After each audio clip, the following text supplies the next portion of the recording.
नमस्कार विद्यार्थी मित्र आणि मैत्रिणींनो, PAPT अकॅडमीतर्फे मी अनिल ठाकरे आपल्या सर्वांचं मनापासून स्वागत करतो. मला अतिशय आनंद होतो या ठिकाणी सांगायला मित्रांनो की आपल्या PAPT अकॅडमीतर्फे यूट्यूबवर आपण या ठिकाणी अंकगणिताचा बेसिक कोर्स लॉन्च करत आहोत. तर या ठिकाणी हा जो बेसिक कोर्स आहे मित्रांनो, तो एक उपयोगी स्वरूपाचा या ठिकाणी हा कोर्स आहे मित्रांनो.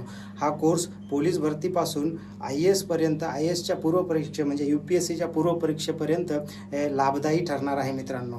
म्हणजे पोलीस भरती तुमची पोलीस भरती असेल, तलाठी भरती असेल, MPSCची कंबाईन पूर्वपरीक्षा असेल, MPSC राज्यसेवेची पूर्वपरीक्षा असेल आणि UPSCची पूर्वपरीक्षा असेल, यासाठी हा एक बेसिक कोर्स आहे मित्रांनो. याच्याशिवाय आपल्याला जे गणित आहे, तो मूळ विषय जो गणित आहे तो आपल्याला समजणारच नाही आहे. हा विषय जोपर्यंत आपण हा बेसिक कोर्स जोपर्यंत आपण करणार नाही तोपर्यंत आपल्याला गणितातल्या किचकट बाबी आपल्याला त्या ठिकाणी समजणार नाही. त्यामुळे हा बेसिक कोर्स आहे आणि तुम्ही या बेसिक कोर्समध्ये आम्ही वेगवेगळे प्रकारचे जे आहेत ते रोजच्या रोज व्हिडिओ टाकणार आहोत आणि हे व्हिडिओ जे आहेत तुम्ही पूर्ण पाहायचे आहे मित्रांनो.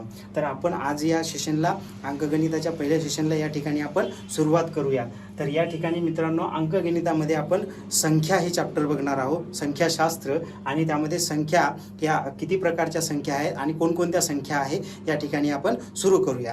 मित्रांनो बघा की गणितामध्ये जोपर्यंत आपल्याला संख्या माहीत होणार नाही तोपर्यंत गणितातलं कोणतंही जे बेसिक उदाहरण सुद्धा आपल्याला या ठिकाणी सॉल्व्ह करता येणार नाही. गणितामध्ये काही संख्येचे प्रकार आहेत मित्रांनो, ते आपण आता इथे बघायचे आहेत. मित्रांनो बघा की पहिले संख्येचा जो प्रकार आहे तो याला पूर्णांक संख्या म्हणतात. दुसऱ्या संख्येचा प्रकार आहे नैसर्गिक संख्या म्हणतात.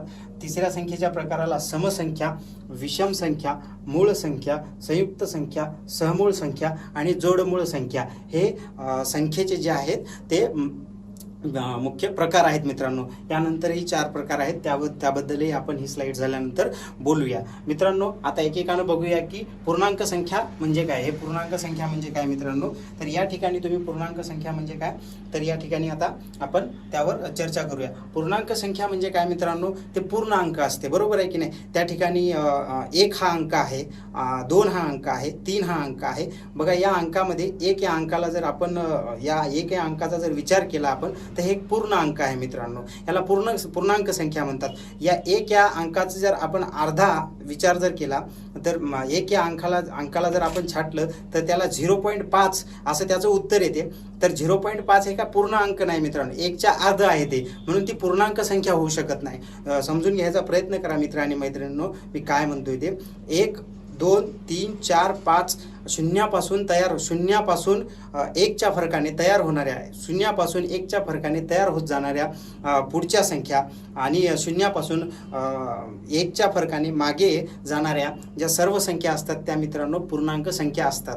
या ठिकाणी बघूया आपण शून्यापासून 1च्या फरकाने वाढत जाणाऱ्या व कमी होत जाणाऱ्या संख्यांना पूर्णांक संख्या या ठिकाणी म्हटल्या गेलेल्या आहे मित्रांनो. उदाहरणार्थ काय, तर 0 1 2 3 4 5 6 अशा अनंतपर्यंतच्या संख्यांना, अनंत म्हणजे काय तर इन्फिनिटी, बरोबर आहे, ते अनंतपर्यंतच्या संख्यांना पूर्णांक संख्या म्हणतात मित्रांनो. शून्यापासून -1 -2 -3 म्हणजे कमी होत जाणाऱ्या, शून्यापेक्षा कमी होत जाणाऱ्या मायनसमधल्या संख्या सुद्धा या पूर्णांक संख्यामध्ये मोडतात मित्रांनो. त्या अनंतपर्यंत त्याही असतात. 1 -1 -2 -3 -4 अशा अनंतपर्यंतच्या ह्या संख्या या ठिकाणी सुरू होतात मित्रांनो. शून्यापासून 1च्या फरकाने वाढत जाणाऱ्या व कमी होत जाणाऱ्या संख्यांना काय म्हणतात, पूर्णांक संख्या.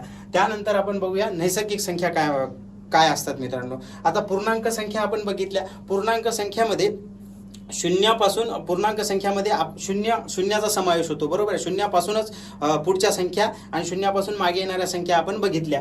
पण नैसर्गिक संख्येमध्ये तसं नाही मित्रांनो.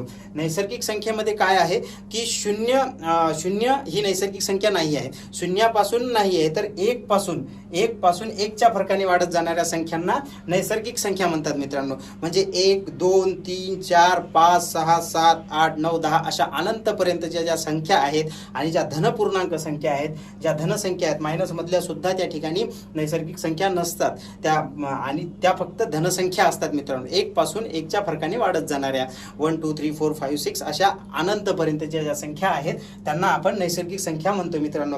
आता तुम्हाला मी म्हटलं की 0 ही नैसर्गिक संख्या नाही, तर ही ट्रिक कशी लक्षात ठेवायची, याच्या मागची एक ट्रिक आहे मित्रांनो. ही गोष्ट कशी लक्षात ठेवायची की बघा ना, शून्य ही जी मूलभूत बाब आहे, शून्याचा शोध लागलेला आहे मित्रांनो. मग जी गोष्ट शोधून त्या ठिकाणी स्थापित केलेली आहे त्याला आपण कृत्रिम म्हणतो, बरोबर आहे. तिचा शोध लागलेला आहे, ती निसर्गतः इथे नाही आहे. ही ट्रिक आहे मित्रांनो लक्षात ठेवण्यासाठी. तर 0 ही कृत्रिम, आर्यभट्टांनी त्याचा इसवी सन 456 मध्ये का काहीतरी शोध लावलेला आहे. तर मग आर्यभट्टाने 0चा शोध लावला मित्रांनो. ती कृत्रिम संख्या आहे, मग ती नैसर्गिक संख्या कशी काय असू शकेल. म्हणून 0 ही जी आहे ती नैसर्गिक संख्या नाही मित्रांनो, ती कृत्रिम आहे. लक्षात घ्या, कृत्रिम संख्या आहे. त्यामुळे 0ला नैसर्गिक संख्या कधीही म्हणायचं नाही, त्याबद्दल विधान येईल. आणि ऋणात्मक ज्या संख्या आहेत, ज्या संख्येपुढे हे मायनस चिन्ह असते, त्या संख्या सुद्धा नैसर्गिक संख्येमध्ये मोडत नाही. नैसर्गिक संख्या कोणत्या आहे मित्रांनो, 1 पासून 1च्या फरकाने वाढत जाणाऱ्या धनसंख्या म्हणजे कोणत्या, तर नैसर्गिक संख्या. आता त्यानंतर बोलूया समसंख्या म्हणजे काय मित्रांनो. समसंख्या ह्या 2ने निशेष भाग जाणाऱ्या. आता या संख्येमधल्याच काही संख्या असतात ज्यांना 2ने निशेष भाग जातो मित्रांनो. निशेष म्हणजे काय, तर शिल्लक काहीच उरत नाही. म्हणजे या ठिकाणी आपण जर 20 जर घेतलं, या ठिकाणी जर 20 घेतलं, 20 ही संख्या घेतली, याला जर आपण 2ने भाग देतो म्हणलं तर बेद आहे 20. बघा या ठिकाणी शिल्लक काही उरलं का, तर या ठिकाणी शिल्लक काही उरलेलं नाही. म्हणजे काय, तर निशेष भाग गेला मित्रांनो. निशेष भाग गेलेला आहे मित्रांनो. काय गेलेला आहे, निशेष भाग गेलेला आहे. बघा अशा प्रकारे जे आहे ते 2ने निशेष भाग जाणाऱ्या संख्यांना काय म्हणतात मित्रांनो, या ठिकाणी आपण समसंख्या म्हणतो. या संख्येची ट्रिक जी आहे, या संख्या कशा ओळखायच्या याची ट्रिक काय मित्रांनो, ज्या कोणत्याही संख्येच्या एकक स्थानी जर 0 2 4 6 8 हे अंक दिसत असतील तर त्या समसंख्या असतात मित्रांनो. कोणत्या संख्या असतात, समसंख्या. 0 2 4 6 8 हे अंक दिसले एकक स्थानी मित्रांनो. कुठं, एकक स्थानी. बघा 232 याच्या एकक स्थानी 2 आहे, म्हणजे ही काय आहे, तर समसंख्या आहे. आणि हिला 2ने सुद्धा भाग जातो. बघा ना, 2ने कसा भाग जाईल, बघा हे 2 लिहिलं मी इथं, बे इथं उरला बे इथं उरला 1, बेसकम 12, बरोबर. 116 भागाकार आला मित्रांनो. तर याला 2ने भाग गेला आणि इथं एकक स्थानी 2 सुद्धा आहे, म्हणून ही काय आहे, समसंख्या आहे. त्यानंतर 4236 या ठिकाणी 6 एकक स्थानी आहे, म्हणून ही सुद्धा समसंख्या आहे. इथं 0 सुद्धा या ठिकाणी एकक स्थानी आहे, 0, म्हणून ही सुद्धा समसंख्या आहे. आणि या एकक स्थानी 534 मध्ये एकक स्थानी 4 आहे, म्हणून ही सुद्धा जी आहे ती समसंख्या आहे मित्रांनो. ही बेसिक ट्रिक आहे आणि तिची मूलभूत जी बाब आहे ती 2ने निशेष भाग जाणाऱ्या संख्यांना आपण समसंख्या म्हणतो, ही आहे.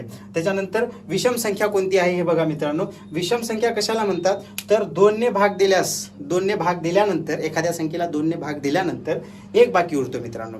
एखाद्या संख्येला 2ने भाग दिल्यानंतर एक बाकी उरतो, त्या संख्येला विषम संख्या असे म्हणतात. उदाहरणार्थ काय, बघा या इथं 393 दिलेला आहे. बघा इथं आपण 393 घेऊ. 393ला 2ने भाग देऊया. बघा बे इथं उरला 1, 92 इथं झाले 19, 92 18 इथं उरला 1, परत बेसकम 12 उरला 1, इथे 13 झाले होते, बेसकम 12 उरला 1, बरोबर आहे मित्रांनो. या ठिकाणी जे विषम संख्या आहे ते 2ने भाग दिल्यास बाकी 1 उरतो, अशा संख्यांना काय म्हणतात, विषम संख्या म्हणतात. आता विषम संख्येची ओळखण्याची जी ट्रिक आहे ती काय आहे, ट्रिक्स काय आहे, तर एकक स्थानी, कोणत्याही संख्येच्या एकक स्थानी जर 1 3 5 7 आणि 9 हे अंक जर येत असतील तर त्या संख्येला विषम संख्या असे म्हणतात. काय म्हणतात मित्रांनो, विषम संख्या. बघा इथे 3 आलेले आहेत, ही विषम संख्या आहे. 5 इथं 1 आलेला आहे, ही विषम संख्या आहे. इथं 5 आलेली आहे, ही विषम संख्या आहे. आणि जर तुम्हाला हे अधिक जाणून घ्यायचं असेल तर याला भाग देऊन बघा, शिल्लक 1 उरला तर ही विषम संख्या आहे असं समजून घ्यायचं. त्याच्यानंतरची जी प्रकार आहे संख्येचा तो मूळ संख्या आहे मित्रांनो. आता मूळ संख्या काय आहे, एक अथवा त्याच संख्येने भाग जाणाऱ्या संख्या मित्रांनो. एक अथवा त्याच संख्येने, उदाहरणार्थ आपण घेऊया की 3 ही संख्या घेऊया.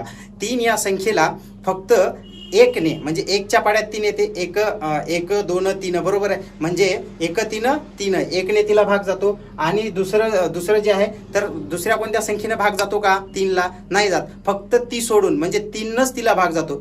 3 या संख्येला 1ने आणि 3नेच भाग जातो. दुसऱ्या कोणत्या संख्येने भाग जातो का? नाही. म्हणजे एक अथवा त्याच संख्येने भाग जाणाऱ्या संख्या म्हणून 3 ही मूळ संख्या आहे मित्रांनो. या ठिकाणी ट्रिक काय लक्षात ठेवायची, तर या संख्या फक्त स्वतःच्याच पाड्यात येतात मित्रांनो. बघा 3च्या पाड्यात 3, 1च्या पाड्यात 1, 2च्या पाड्यात 2 आहे की नाही, सॉरी 2च्या पाड्यात 1च्या पाड्यात 1, 3च्या पाड्यात 3, 5च्या पाड्यात 5 बरोबर. 5 दुसऱ्या कोणत्या पाड्यात येते का बघा, 7च्या पाड्यात 7 बरोबर. ह्या ज्या आहेत त्या ह्या मूळ संख्या आहेत मित्रांनो. या 0 व 1 ही मूळ संख्या नाही. 0 व 1 जी आहे ती मूळ संख्या नाही आहे मित्रांनो. इथं थोडंसं सांगण्यात चुकलं मित्रांनो, 1 मी या ठिकाणी उल्लेख केला, परंतु इथं लक्षात ठेवा की 0 आणि 1 जी आहे ती मूळ संख्या नाही आहे. मूळ संख्या नाही आहे मित्रांनो. 1 ते 100 पर्यंत किती मूळ संख्या आहेत, तर 25 मूळ संख्या. याबद्दल आपण सविस्तर चर्चा करणार आहोत मित्रांनो. प्रत्येक टॉपिक वाईज आपल्याला प्रत्येक संख्येवाईज एक विशिष्ट त्या ठिकाणी आपल्याला फोकस देऊन या ठिकाणी सगळ्या संख्या समजून घ्यायच्या. हे एक बरोबर आपण या ठिकाणी बघत आहोत. एका स्लाइडमध्ये तुम्हाला ते लक्षात आलं पाहिजे आणि तुमच्या ते कायम स्मरणात राहिलं पाहिजे, म्हणून एवढं एकत्र मी लिहून या ठिकाणी तुमच्या पुढे सादर करतोय मित्रांनो. तर मूळ संख्या समजल्या. एक अथवा त्याच संख्येने भाग जाणाऱ्या, एक अथवा त्याच संख्येने भाग जाणाऱ्या संख्यांना मूळ संख्या असे म्हणतात मित्रांनो. आता संयुक्त संख्या काय आहे, तर संयुक्त संख्या काय असतात मित्रांनो, अशी एखादी संख्या किंवा अशा अनेक संख्या ज्यांना अनेक संख्येने भाग जातो. म्हणजे काय, 2 किंवा त्यापेक्षा अधिक संख्यांनी भाग जाणाऱ्या संख्या. म्हणजे आता उदाहरणार्थ घ्या, 4 ही संख्या आहे. 4ला 1ने सुद्धा भाग जातो, 1च्या पाड्यात 4 येतात, 1 4 4, 2ने सुद्धा भाग जातो म्हणजे बेदोनी 4 बरोबर आहे. एक म्हणजे या 2 किंवा त्यापेक्षा अधिक संख्यांनी भाग जात आहे आणि 4ने सुद्धा भाग चाललाय बरोबर आहे. 4 1 4, 4ला 4 ही मग काय या ठिकाणी संयुक्त संख्या आहेत. आता परत 6 ही संख्या आहे बघा, 2 किंवा त्यापेक्षा अधिक संख्यांनी, याच्यावर लक्ष, 2 किंवा त्यापेक्षा अधिक संख्यांनी भाग जाणाऱ्या संख्या म्हणजे संयुक्त संख्या. 2 किंवा त्यापेक्षा अधिक संख्यांनी, 2 किंवा त्यापेक्षा अधिक संख्यांनी भाग बघा, या 6ला सुद्धा जातो, 6ला 1ने सुद्धा भाग जातो, 2ने सुद्धा भाग जातो म्हणजे बेत्रिक 6, 3ने सुद्धा भाग जातो, 3 2 6 आणि 6ने सुद्धा भाग जातो, 6 1 6 बरोबर आहे. 1 2 3 4 इथं 4 संख्येनी या 6ला भाग चाललेला आहे बरोबर आहे की नाही. आपल्या व्याख्येनुसार बरोबर चाललेला आहे की नाही, की 2 किंवा त्यापेक्षा अधिक संख्या आहेत या ठिकाणी भाग जाणाऱ्या, म्हणून त्यांना 6 ही जी आहे ती संयुक्त संख्या सुद्धा आहे. 8ला सुद्धा असेच 1 2 4 8ने भाग जातो. 24 या संख्येला 1ने भाग जातो, 2ने भाग जातो, 8ने भाग जातो, 3ने भाग जातो, 12ने, 24ने, या सर्व संख्यांनी 24 या संख्येला भाग जातो. भाग जाणाऱ्या संख्या किती आहे, 1 2 3 4 5 6 संख्येने या 24ला भाग चाललेला आहे बघा. 2 किंवा त्यापेक्षा अधिक संख्येने त्या 24ला भाग चाललेला आहे, म्हणून तिला आपण त्या ठिकाणी संयुक्त संख्या म्हणतो. म्हणून संयुक्त संख्येची जी डेफिनेशन आहे ती कधी आपल्याला विसरता कामा नये. त्याच्यानंतर काय मित्रांनो, सहमूळ संख्या. म्हणजे इथं व्याख्या, म्हणजे इथं जो शब्द दिलेला आहे सहमूळ, ज्यांचं मूळ समान आहे बरोबर आहे, ज्यांचा उगम समान आहे, ज्यांचा मूळ जे आहे, ज्यांचं मूळ समान आहे, अशा संख्या म्हणजे सहमूळ संख्या आहे मित्रांनो. म्हणजे काय, तर दिलेल्या संख्या, एक संख्या गट दिलेला असतो, उदाहरणार्थ 8 आणि 9. 8 आणि 9 जो आहे याचा सामायिक विभाजक जो आहे तो 1 असला पाहिजे. दिलेल्या संख्या गटाचा 1 हा सामायिक विभाजक जर असेल, म्हणजे दिलेली एक 2 संख्याचा, 3 संख्याचा, 4 संख्याचा गट दिलेला आहे आणि त्यांचा जर सामायिक विभाजक जर 1 येत असेल, तर त्या सर्व संख्यांना, त्या सर्व संख्या गटाला सहमूळ संख्या असं म्हटलं जाते मित्रांनो. बघा 8 आणि 9 हा मी या ठिकाणी संख्या गट देतो बघा. या 8 आणि 9 हा एक संख्या गट आहे, याला सहमूळ का म्हणतात बघा. बघा 8ला आपण बघूया की 8 आणि 9चे आपल्याला सामायिक विभाजक बाहेर पाडायचे आहेत, सामायिक अवयव बाहेर पाडायचे आहेत. या ठिकाणी बघा 8 जे आहे तर 1च्या पाड्यात 8 म्हणजे 8ला 1ने भाग जातो मित्रांनो, कितीने, अजून 2ने भाग जातो, अजून 4ने भाग जातो आणि 8नेही भाग जातो बरोबर आहे. तसं 9ला कितीने भाग जातो, 1ने भाग जातो, 1च्या पाड्यात 9 येतात बरोबर आहे. 3ने भाग जातो, 3 3 9 आणि त्याच्यानंतर 9ने सुद्धा भाग जातो, 9 1 9. आता यामध्ये तुम्हाला सामायिक कोणती संख्या दिसते मित्रांनो, 1 ही सामायिक संख्या आहे यामध्ये बरोबर आहे. म्हणून जे आहे ते दिलेल्या संख्या गटाचा 1 हा सामायिक विभाजक असणाऱ्या संख्या म्हणजे सहमूळ संख्या या ठिकाणी आपल्याला लक्षात ठेवायचं आहे मित्रांनो. जोडमूळ संख्या कोणत्या, जोडमूळ संख्या म्हणजे 2चा फरक असलेल्या दोन मूळ संख्येच्या जोडीला, म्हणजे आता मूळ संख्या आपल्याला माहित आहे की 1 ते 100 पर्यंत 25 मूळ संख्या आहेत मित्रांनो. तर या मूळ संख्यामध्ये त्याच्यामध्ये या मूळ संख्यामध्ये 2चा फरक असणाऱ्या संख्या गटाला आपण त्या ठिकाणी जोड मूळ संख्या म्हणतो मित्रांनो. उदाहरणार्थ 3 आणि 5, 3 ही स्पेशल आणि 5 ही स्पेशल जो एक मूळ संख्या आहे मित्रांनो. परंतु 3 आणि 5 याला एकत्र केलं तर या 3 आणि 5 मध्ये मित्रांनो 2चा फरक आहे. 3 आणि 2 5, मग 2चा फरक असणारी ही काय आहे तर जोड मूळ संख्या आहे. 5 आणि 7 ही स्पेशली पाहिलं तर 5 ही मूळ संख्या आहे, 7 ही सुद्धा ही मूळ संख्या आहे. परंतु यांना एकत्र जर एका गटात बघितलं तर यामध्ये 5 आणि 7 मध्ये 2चा फरक आहे. म्हणून जोड मूळ संख्या मध्ये काय असतं तर 2चा फरक असलेल्या दोन मूळ संख्याच्या जोडीला, दोन संख्यांच्या जोडीला आपण काय म्हणतो जोडमूळ संख्या असे म्हणतो. यानंतर मित्रांनो आपण राहिलेल्या 4 संख्या बघणार आहोत. त्यामध्ये परिमेय संख्या, अपरिमेय संख्या हा सुद्धा एक महत्त्वाचा टॉपिक राहिलेला आहे. तो सुद्धा आपण या ठिकाणी नेक्स्ट स्लाइडमध्ये बघूया.